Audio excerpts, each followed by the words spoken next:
welcome. Thanks for joining me. Today's lesson is about how to properly hold your knife.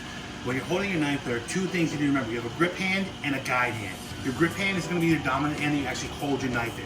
Your guide hand is going to be the one that you use to hold the whatever it is you're cutting, the fruit, the vegetable, the piece of meat, whatever.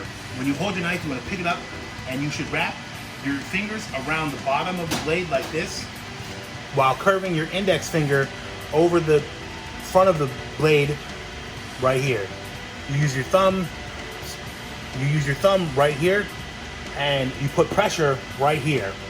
When you do that, when you hold it properly, the knife becomes like an extension of your hand, which you want your knife to be. You want this to essentially become muscle memory when you're moving. That way you can get to the point where you're as efficient as possible without having to sacrifice safety.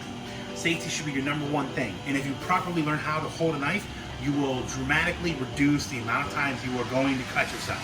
Okay? That's your grip hand. Once again, you wrap your fingers under with your index finger wrapping around where the blade connects to the heel. Okay? Take your thumb, put your thumb pressure right there, and you have most of your pressure on that point right there. And then again, it becomes an extension of your hand. Now your guide hand. You want to hold your guide hand kind of like a weird claw thing. You're going to do that because you're going to use your knuckles as a guide for the blade, so you don't cut your fingers. This thumb is tucked in behind your fingers, like this, okay? That way you don't ever cut your thumb off. You don't cut like this. I'm afraid to do that. It doesn't feel natural. But you don't cut like this, because what's going to happen? Boom. There's nothing to guide your finger. You don't cut like this, because again, your thumb's going to get in the way.